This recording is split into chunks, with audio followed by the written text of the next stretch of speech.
সোনালী সূর্যের প্রতি সম্মান দেখানোর জন্য আজকে আমি আপনাদের কাছে চলে এসেছি। পীরগঞ্জের আপামর জনগণ, আজকে এখানে কোনো জনসভা নয়, কোনো মিটিং নয়, অন্তরে দ্রোহ, অন্তরে আগুনের জ্বালা,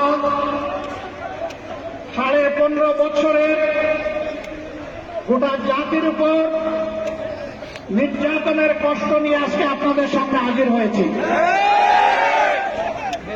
এই 15.5 বছরে ইতিমধ্যে আমাদের জীবন থেকে 32টা ঈদ বিদায় নিয়েছে, কিন্তু বাংলাদেশের মানুষ ঈদ উদযাপন করতে পারে নাই।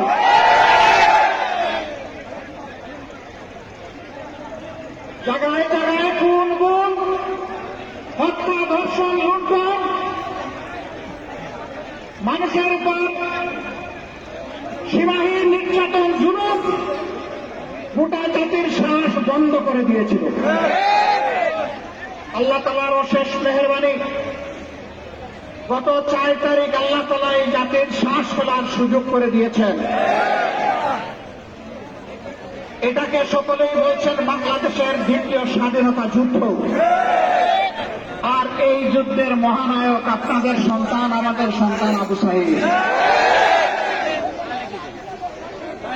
আমি আমার পক্ষ থেকে, আমার দলের পক্ষ থেকে আবু সাঈদের প্রতি ভালোবাসা, কৃতজ্ঞতা এবং শ্রদ্ধা নিবেদন করছি।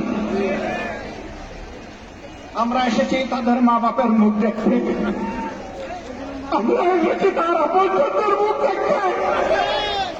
সেই গর্বিত সন্তান জাতিকে মুক্তির পথ দেখানোর জন্য হাত তোলা পাখির ডানার মতো দুই দিকে দিয়ে বুক চেপে দাঁড়িয়ে বলেছিল, বুকের ভিতরে চিন্তা দেওয়া, তোদের ইচ্ছা হবে আমার মুখে গুলি কর। ভাষণেরা তার মুখের কথা শুনেছে, বুকের ভাষা বুঝতে ব্যর্থ হয়েছে।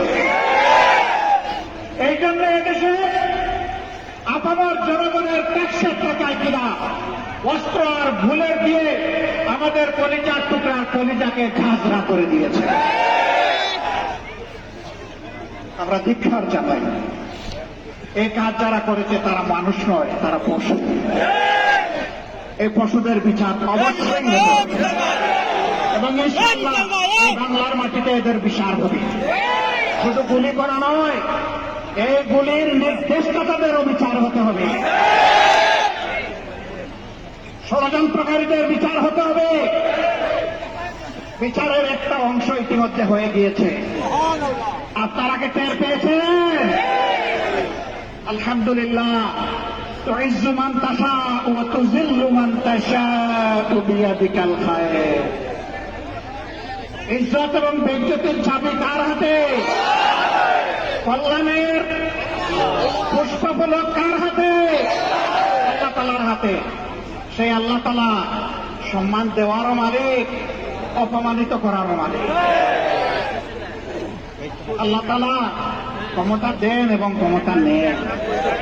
ক্ষমতায় গিয়ে বুঝ থাকে নাই। বাংলাদেশের মানুষকে নিজের জমিদারির প্রজা মনে করা হয়েছে, তার চাইতেও নিকৃষ্ট কিনা দাস মনে করা হয়েছে এবং সেরকম আচরণ করা হয়েছে। এখান থেকে সকলের শিক্ষা নেওয়া উচিত।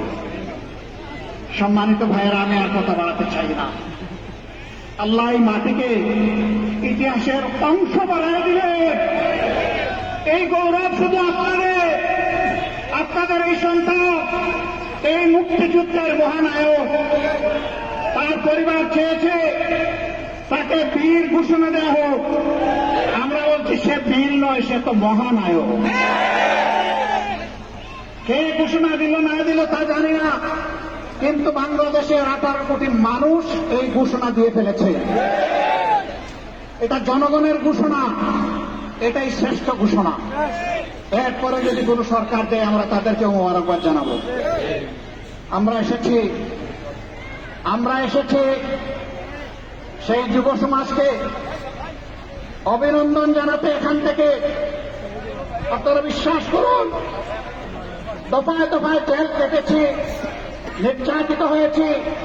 আমি এখানেই এদেশের লক্ষ লক্ষ মানুষ, আলিম উলামা, প্রতিবাদী কণ্ঠ সবগুলোকে স্তব্ধ করে দেওয়ার চেষ্টা করা হয়েছিল, কিন্তু প্রমাণ হয়েছে স্তব্ধ করতে চাইলেই স্তব্ধ করা যায় না। অভিনন্দন জানাই আবু সাইদের যারা সঙ্গী সাথী সেই যুব সমাজকে, সারা বাংলাদেশের যুবক যুবতীদেরকে, ওই যুবক যুবতীদের মা বাবাকে, ওই মাকে যিনি কুলের বাচ্চা বুকে নিয়ে বলেছেন সন্তানদের গুলি করে পাখির মতো মারা হবে, আর আমি মা হয়ে ঘরে বসে থাকবো, এটি আমার পক্ষে সম্ভব নয়। আলহামদুলিল্লাহ, এটি ছিল জনতার অভূতপূর্ব উত্থান, এবং সেই গণ উত্থানে আল্লাহর শপথ 15.5 বৎসরের জমায়েত, জঞ্জাল, জুলুম দেশে গিয়েছে এবং চিরদিনের জন্য দেশে যাবে ইনশাআল্লাহ। যারা এই জাতিকে অপমানিত করেছে তারা কখনো সম্মানিত হতে পারবে না। ক্ষমতায় শেষ করতে টিকে থাকার জন্য একদিন আগেও বেপরোয়াভাবে 136 জন মানুষকে হত্যা করা হয়েছে। আমরা সেই সমস্ত মাদেরকে আমাদের পক্ষ থেকে সহানুভূতি এবং কৃতজ্ঞতা জ্ঞাপন করছি, যারা তাদের বুকের তন হারিয়েছে। বাবাদেরকে করছি, আমাদের সেই সমস্ত বোনদেরকে করছি যারা তাদের স্বামী হারিয়েছে, এতিম বাচ্চাদেরকে করছি যারা তাদের হক, বোনদেরকে করছি যারা তাদের ভাই হারিয়েছে, ভাইদেরকে করছি যারা তাদের আপন ভাইকে হারিয়েছে।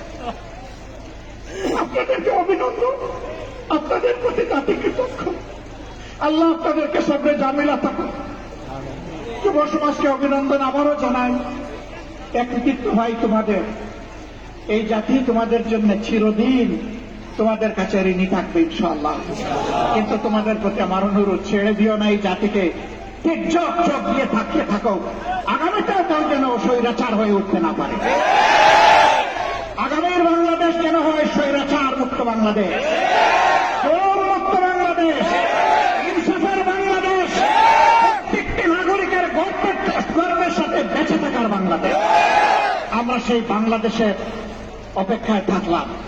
আবারও আপনাদেরকে অনেক সালাম, অনেক শুভেচ্ছা, অনেক অভিনন্দন, অনেক কৃতজ্ঞতা। আপনারা দোয়া করবেন আমাদের এই মজলুম দল আপনাদের পাশে, জনগণের পাশে, জাতির ক্রান্তি লগ্নে সুখে এবং দুঃখে উভয় অবস্থায় যাতে আপনাদের পাশে থাকতে পারে আমাদের জন্য দোয়া করবেন। আপনাদের এই ভালোবাসার জন্য আমি অভিভূত। আপনারা কষ্ট করে এসেছেন, আমার পক্ষ থেকে আপনাদেরকে কিছুই দেওয়া সম্ভব নয়, শুধু কৃতজ্ঞতাটুকু আর শুধু ভালোবাসাটুকু। এর সাথে মহান রবের দরবারে দোয়া করি, হে আল্লাহ, তারা দেশকে ভালোবেসে, তোমাকে ভালোবেসে এখানে এসেছে, তুমি তোমার কুদরতের হাত দিয়ে তাদেরকে অফুরন্ত যাজা দিয়ে দাও, দুনিয়ায় দাও, আখেরাতে দাও, আর এই মাঠের মর্যাদা তুমি ধৈর্য করে দাও। আল্লাহ হাফেজ। বাংলাদেশ জিন্দাবাদ, বাংলাদেশ জামাতে ইসলামী জিন্দাবাদ। আসসালামু আলাইকুম ওয়া রাহমাতুল্লাহ।